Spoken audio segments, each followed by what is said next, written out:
Hi class, Jolene here. We're going to take a look at the basics of Photoshop. And this video is roughly going to follow along with chapter 5 called Photoshop Basics in the Adobe CC Design Basics PDF file that you probably downloaded at the beginning of this semester. So the first thing we're going to do, you're going to probably be puzzled that I'm in Illustrator right now, but I want to show you the difference between what we create in Illustrator and what we create in Photoshop.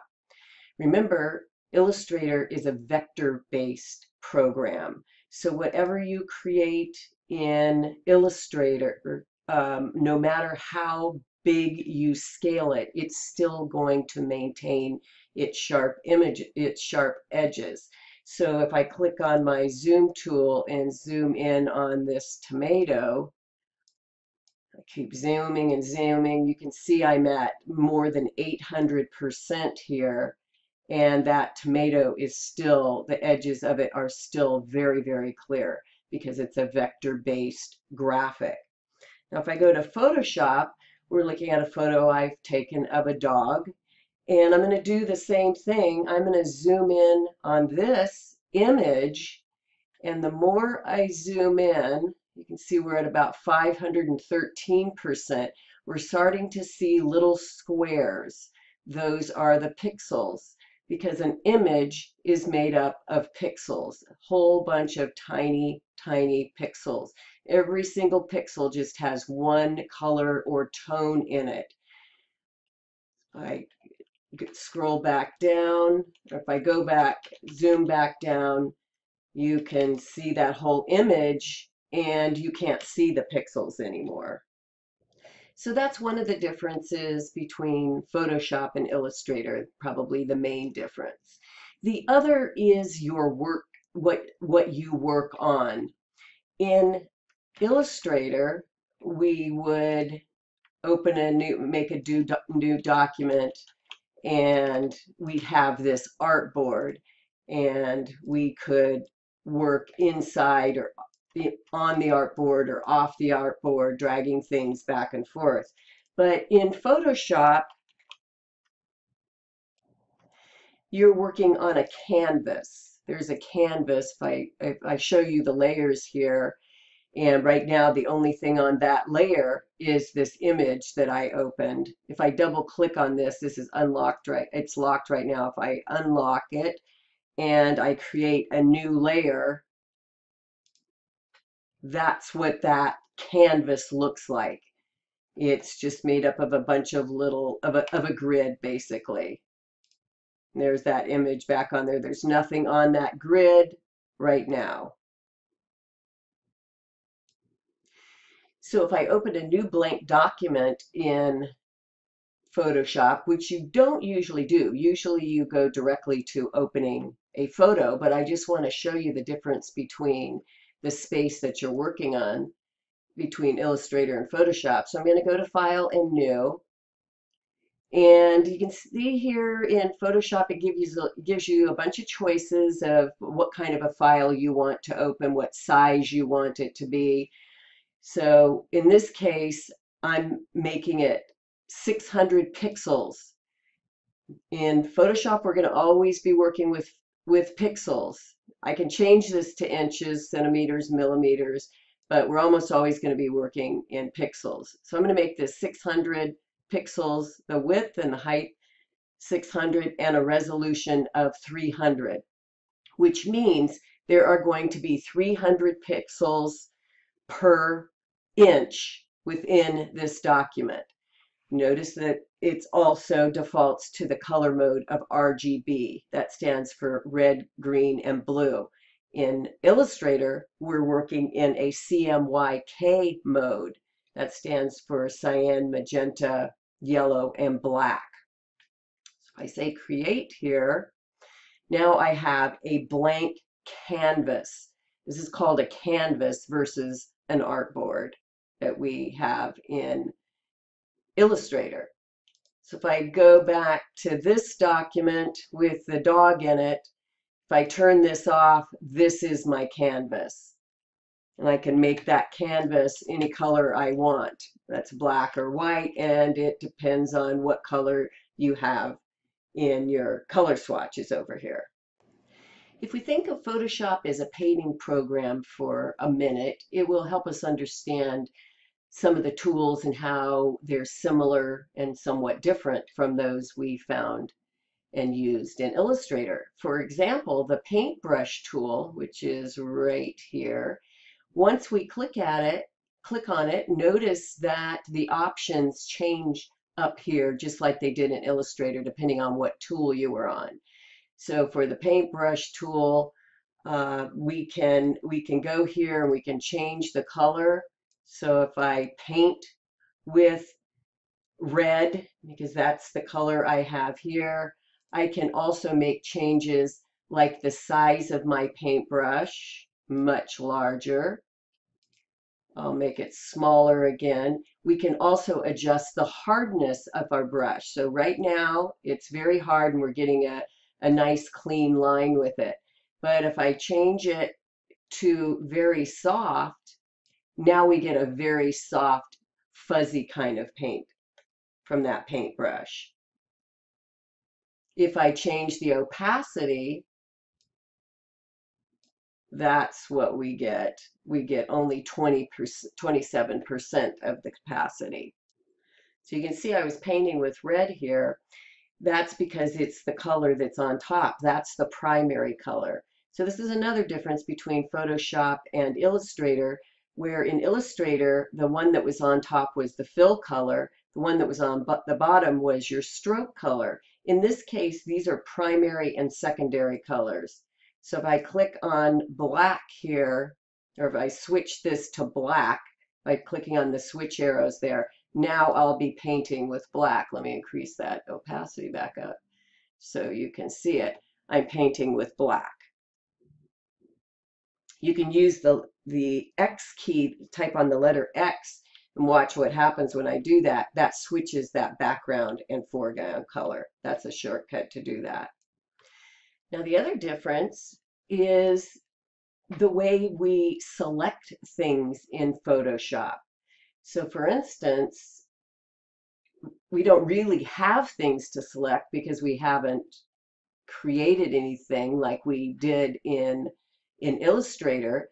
But if I select the rectangle marquee tool here and make a selection, you can see if I zoom in on that, that's just a whole bunch of pixels, not vector graphics. Now, once I have that selected, if I choose the Move tool, which is right here, and click and drag, now I've cut that out and I can move that similar to an object. Now I'm going to deselect that object or that piece that I moved by doing Control D. That deselects everything. And I'll try this with the elliptical marquee. So there's an ellipse, but notice if I hold down the Shift key, I can get a perfect circle. Another big difference with Illustrator and Photoshop is in Photoshop we have the history panel. So you can see here from the moment I started working on this document, each action that I took has been recorded as history here. I used the brush tool a bunch of times, and then I used the rectangular marquee. I deselected by tapping Control D. Use the rectangular marquee again. I moved things around, etc. So if I want to, I can do Command Z one time in Photoshop to go backwards, but I can also go back a bunch of, by clicking here, for instance, now I'm back to where I was in this history. And then I say, oh, I want to come forward a little bit, and I can see exactly what I'm coming forward to. If I go back to new, I'm back to my blank document. So I can use this history panel to go forward and backwards, but just remember or know that if I start working, if I do another action at this point, all of this stuff below it's going to be erased and that new action will start right here. So let's try that. I'll make another circle, and now there it says the elliptical marquee. So all that other stuff I did is now not there anymore.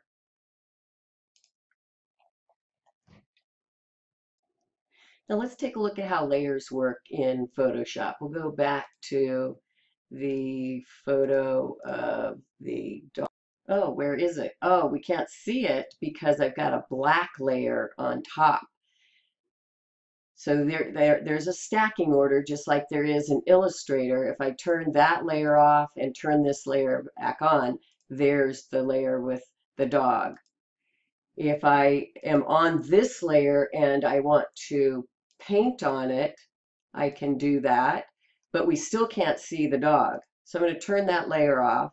I'm going to turn create a new layer right here. And now if I want to paint on top of the dog, I can do that.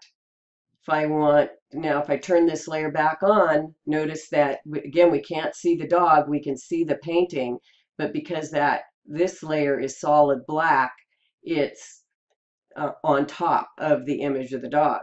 Now I can delete that. I can click right here on the trash can, and now that's gone. I can also now delete this layer. If I change the order, now I can't see the drawing because it's underneath all of these pixels. But if I change the opacity of this layer with the dog image on it. Now see what I just did? I made a mistake. I tried to change the opacity from here, but this only relates to the paintbrush tool. So in order to change the opacity on this layer, I do it right here in my layers panel. There we go. So now you can, by changing that opacity, you can see what's underneath it. All right, now let's talk about how to get an image into Photoshop, which is the normal way you would be using Photoshop.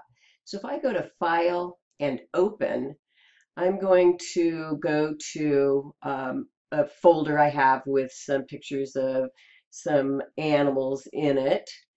And I will select this alpaca. And now let's take a look at another difference in Photoshop. We're going to learn how to understand what makes up this image. So if I go to Image and Image Size, I can see that this particular image is a little over 14 inches by 9 inches at a resolution of 300, which again means there are 300 pixels per square inch in this image. But we should be thinking about pixels. So I'm going to switch this over to pixels, but first I have to click resample here. And now we can see that there's this image is about 4200 by 2800 pixels. Now let's take a look at the Magic Wand tool. It's one of the selections tools where you can select, allows you to select pixels within an image. So right now you see I have it chosen. It's right there, the Magic Wand. And I have the tolerance set to only 1. So if I click on the image, not much is being selected. You can see there's just one little pixel selected. But if I change the tolerance to say 30 and then click again, everything that's in that that tone that I selected and the contiguous tones near it will be selected. If I hold down the Shift key, it will expand that selection to more similar tones. If I go back to the Move key, you can see that I can now move that Oops, no, I just tried to move it and it wouldn't move, and that's because the layer is locked. So if I click here to unlock it, now I can move, select and move what I just selected. All right, let's talk about another selection tool. I'm going to actually switch over to a different image here. Um, Something that where the thing I want to select, these lilies, are more pronounced. The edges of them against the backdrop are more pronounced. So I'm going to switch over to the quick selection tool. You can see I have a circle with a plus there, indicating that I'm going to be adding. So I'm clicking and kind of slowly dragging across this part of the image that I want to select. I just keep adding more and more to it, but oh, you can see I accidentally, well, the program grabbed these other contiguous colors that I don't want. That's okay, I'm just going to keep adding this a little bit more. Want to get the little stem there. So I've got all of it selected, but I've got things that I don't want selected also. So if I hold down the Alt key, now you see it's turned to minus. I could come in and move those pixels out of my selection. See, I went too far there. I'll let go of the Alt key. It turns back into a plus. Add that. Switching back to the minus key. And I'll just work my way around this image, deselecting what I don't want here. I'm going to add this part back in, subtract this little part here. There's another little part down here that I don't want. I'll zoom in a little bit here. I'm holding down my space bar to move the image around. Now, I want to try to get this part right here, but my brush is a little bit too big. So I can make the size of my brush a little smaller and then add that part in. And again, I'll go over here and now subtract by holding down. So you get the idea of how we can use the selection tool. Now, if I copy that, Command C, and create a new layer, and then we'll edit and paste. Now I'm going to turn this bottom layer off, and you can see that we just have that selection. All right, now we're going to talk about a few of the other selection tools, starting with the lasso tool, which is right here. And if you're not seeing it there, you might need to click on Shift L for those to appear there. And now we see the lasso tool, polygonal lasso tool, and the magnetic lasso tool, which have different uses. So the lasso tool is just a free form selection tool. If I grab that and then switch back here, I can move that piece. I'm going to do Command Z, Control Z, and then deselect that. Now let's try the polygonal lasso tool. This is used for making straight lines. It's not appropriate for what we have here, but let me show you how it works. I'll click once here and then just start clicking around this piece of the image. So you can see that the selection, the way it's making this selection is not appropriate for this, but that's what that would look like. Again, I'll do Command D to deselect. And then the magnetic lasso tool, this one works a little bit better. I'm going to go back to our original image here, make sure I'm on that layer. And then I'll click, and I'm moving my mouse. I'm not clicking, but Photoshop is like magnetically clinging to those edges. I'm just slowly moving my mouse around. And when I get to a point where it's not sure where to go, I might click to mark a point. Moving around a little bit faster. You can see if I go faster, it's not as good at grabbing the pixels. But that's how that tool works. I could go all the way around. See, I'm going fast now, so it's not grabbing them as well. But if I go slow and deliberately, which I'll go back to doing here,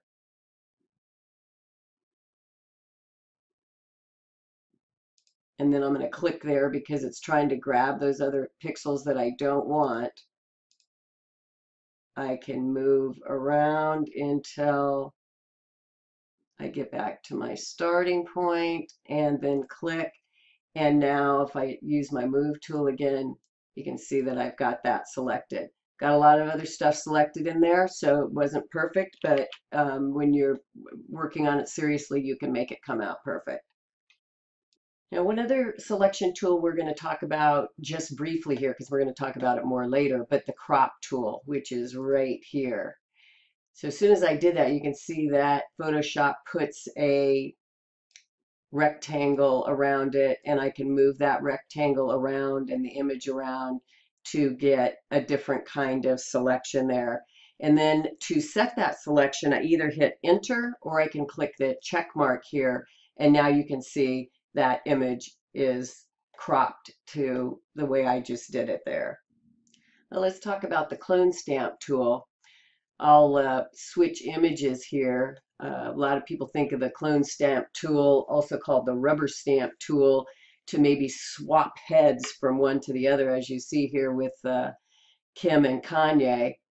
But there's other practical uses for it. For instance, removing something from an image that you don't want to be there.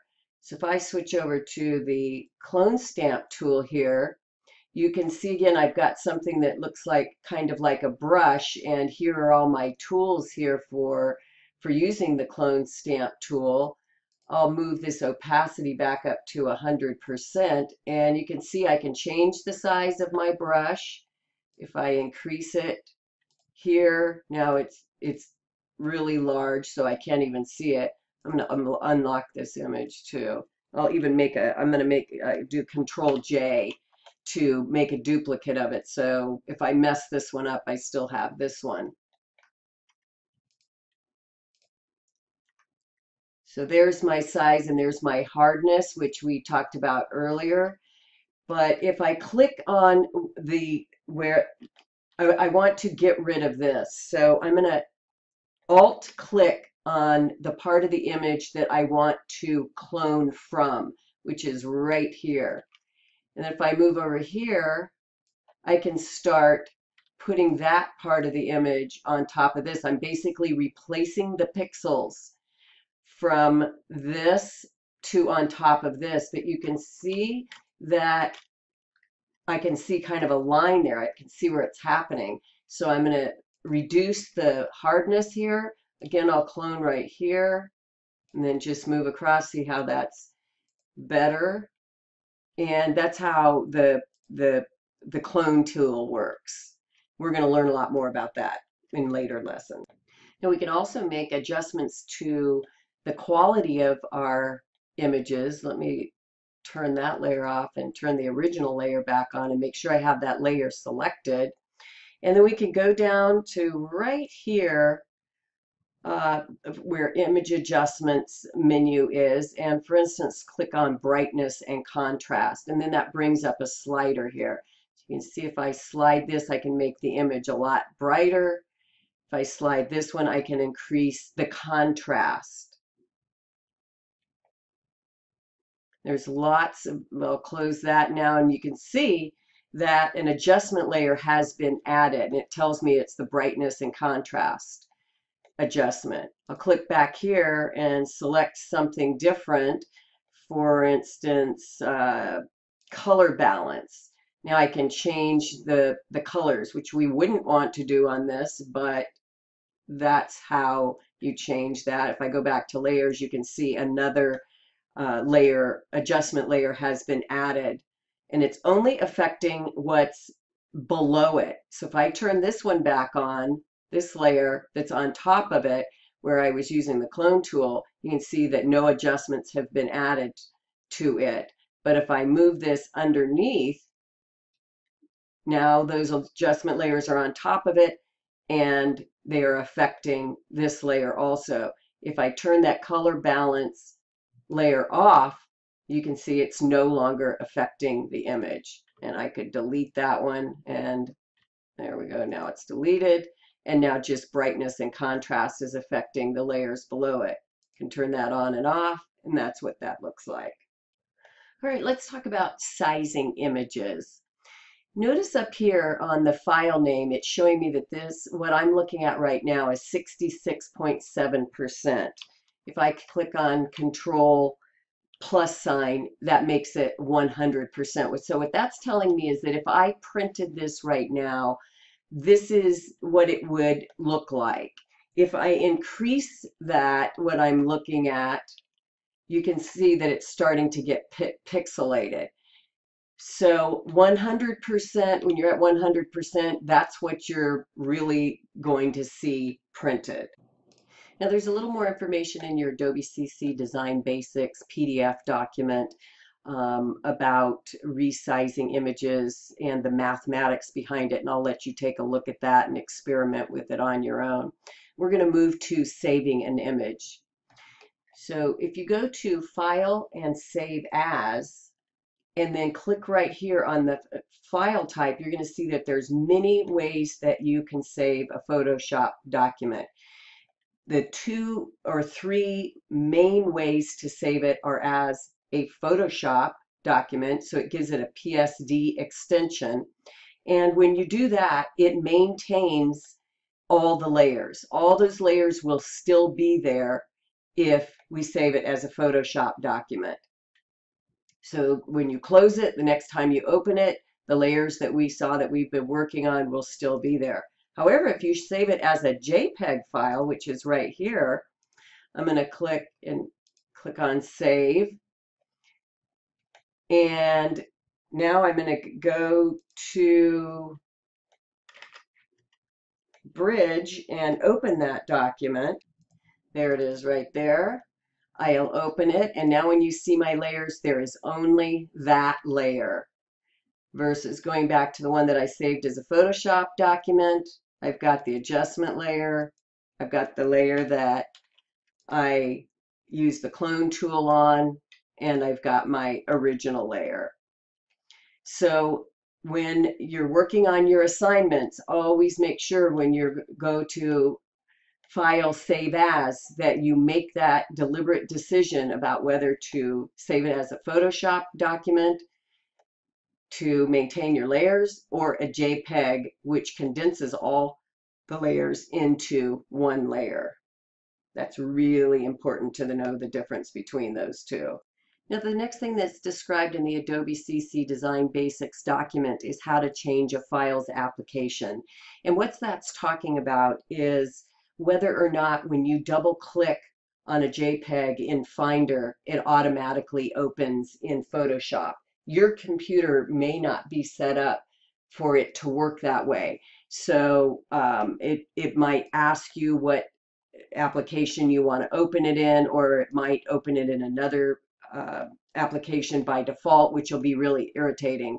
So I suggest you go and take a look at that part of the document that explains how to change the file application so that any JPEG or PSD file will automatically open in Photoshop. The next thing, and then I think it's the last thing here, is how to transform in Photoshop.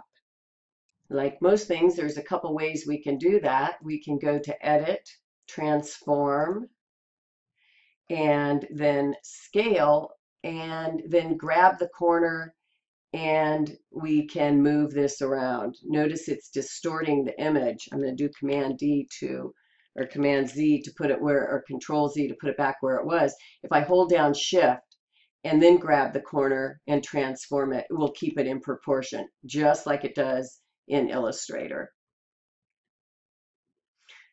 Also, like Illustrator, I can grab the corner. Now, pardon me, before grabbing the corner, I can go to Edit, Transform, and Rotate, and then that allows me to rotate the image this way I'll do Command Z to put that back. I can also go to skew, which will skew the image that way. So that's it for now on the Photoshop basics. We'll be looking at each one of these tools a little bit more as we get into doing specific changes, or I should say specific projects and processes in Photoshop.